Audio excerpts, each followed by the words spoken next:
হাদির আরো অনেক দোষ থাকতে পারে, কিন্তু হত্যাকাণ্ডের মতো কোনো ঘটনা তো সে করেনি।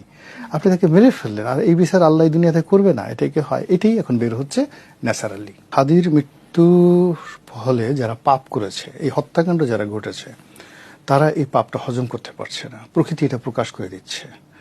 এবং খুব দ্রুত দেখবেন যে ডে বাই ডে এই নামগুলো সামনে চলে আসবে। এরকম একটা হত্যাকাণ্ড যেটার মাধ্যমে একটা আর্টিফিশিয়াল একটা অবস্থা তৈরি করা হয়েছে। এবং মমতা ব্যানার্জির বক্তব্যটা আমি কয়েকবার শুনেছি। উনি কিন্তু দুটো কথা বলেছেন, তিনটা কথা বলেছেন। প্রথম কথা হলো যে এই চক্রান্তর সঙ্গে আরো একটি দেশ ছিল, ইট মিনস আমেরিকা ছিল। কিন্তু আমি অন্য দেশের নাম বলবো না, আমার দেশ ছিল, আমি আমার দেশের নাম বললাম, নাম্বার ওয়ান। নাম্বার টু হলো এই হত্যাকাণ্ডের সাথে পার্শ্ববর্তী দেশের এমন লোক জড়িত, আমি তাদের নাম জানি, বলার সঙ্গে সঙ্গে সেই দেশ উত্তাল হয়ে যাবে। বাংলাদেশকে আমি ভালোবাসি, কাজেই এই নামগুলো আমি বললাম না। It's a huge threat. এই যে ঘটনাটা ঘটছে হিউজ থ্রেট। এর কারণ হলো যে কোনো কারণই হোক না কেন, হাদির জানাজাতে ঐতিহাসিকভাবে বহু মানুষ অংশগ্রহণ করেছে, হাদি গালাগালি করেছে, হাদি এমন কোনো ঘটনা, কিন্তু তার মৃত্যুর পরে এরকম একটা পরিবেশ তৈরি করা হয়েছে যে তার প্রতি বহু মানুষ সিম্প্যাথাইজড হয়েছে।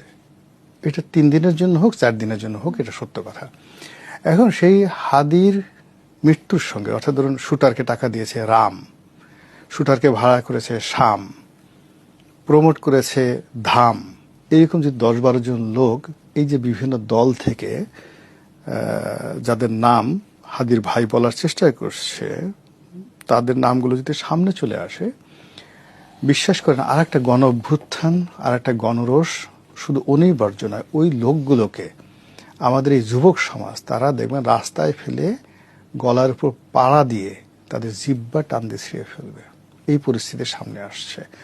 ফলে এই ধরনের আসলে নাটক বা এই ধরনের ঘটনা, আপনি দেখেন একটা মানুষকে হত্যা করেছে, যে আমরা সূরা বাকারা পড়ি, হত্যাকাণ্ড ঘটেছে, সেটার জন্য একটা বিরাট সূরা নাজিল হয়ে গেছে, কোরআনের সবচেয়ে বড় সূরা, সূরা বাকারা।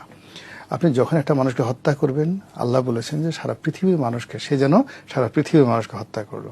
এখন এই যে হাদিকে, এটা কোনো প্রেম ঘটিত হত্যাকাণ্ড ছিল না, রাজনৈতিক স্বার্থ ছিল না, এটা পুরো একটা নেশনের বিরুদ্ধে একটা চক্রান্ত ছিল।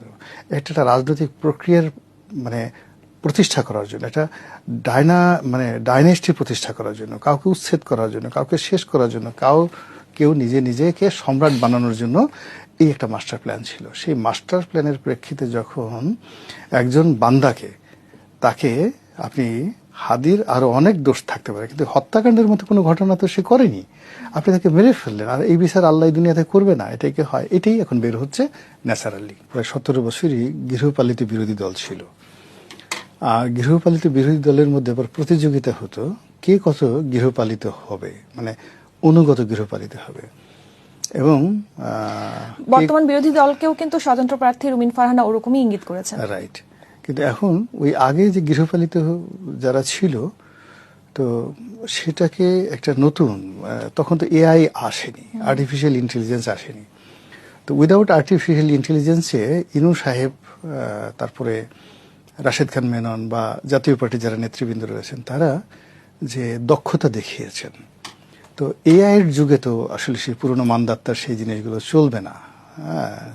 এখন এখানে খুব আর্টিফিশিয়াল ইন্টেলিজেন্স দিয়ে অভিনয় করা হতে পারে যে আমরা সত্যিকার অর্থে বিরোধী দল, জাস্ট লাইক মানে কংগ্রেস যেভাবে ভারতের নরেন্দ্র মোদীকে তুলোধনা করছে, আমরা ওইরকম কংগ্রেসের মতো। অথবা ইংল্যান্ডে সেই লেবার পার্টির এগেনস্টে যারা টোরি আছে, কনজারভেটিভ আছে, তারা যে কাজ করছে, বা ডোনাল্ড ট্রাম্পকে যেভাবে ডেমোক্র্যাটরা তুলোধনা করছে, আমরা এইভাবে সেম কাজ করছি।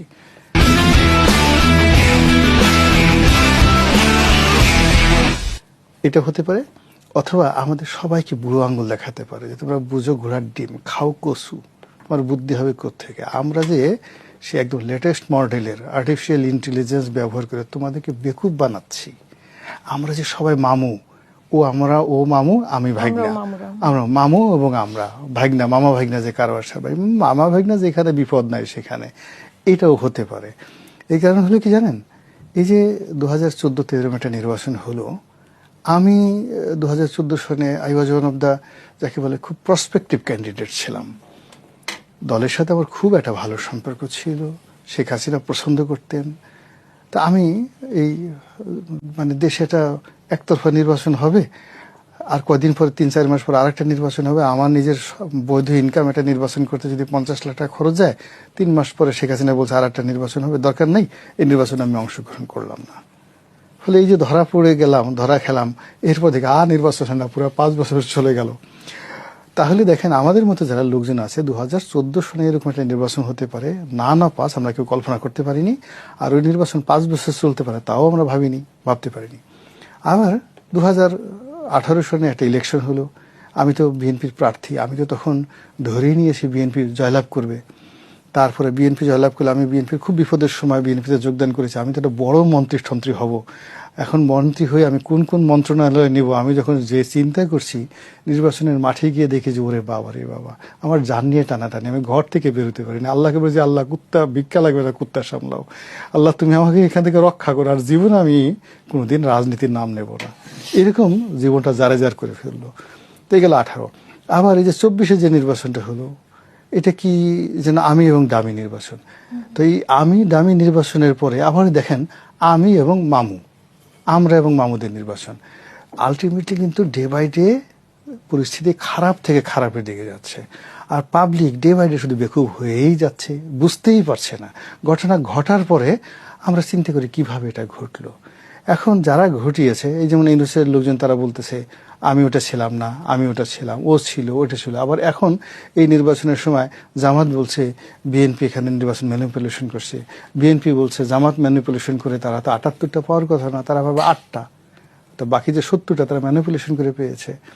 তারপরে এনসিপি যারা লোকজন আছে, আরে ওরা এত 7-8টা পেলে কত, ওদের তো পাওয়ারই কথা না। এখন এরা নিজেরা ওই যে বললাম না আলকাতরা ছুড়াছুড়ি করছে, ছুড়াছুড়ি করার পরে এই যে এখন কেউ বলছে ওরা আমু, কেউ বলছে ওরা মামু, এই কেউ বলছে ওরা ভারতের এজেন্ট, কেউ বলছে আমেরিকার ডোনাল্ড ট্রাম্প ওদেরকে বসিয়ে দিয়েছে। এই জিনিসগুলো নিয়ে মানে কেউ আমরা স্বস্তিতে নেই, আমরা জনগণের স্বস্তিতে নেই, আর যারা ক্ষমতায় আসছে এরাও স্বস্তিতে নেই। এবং দেখবেন এদের কারো মুখে কিন্তু হাসি নেই।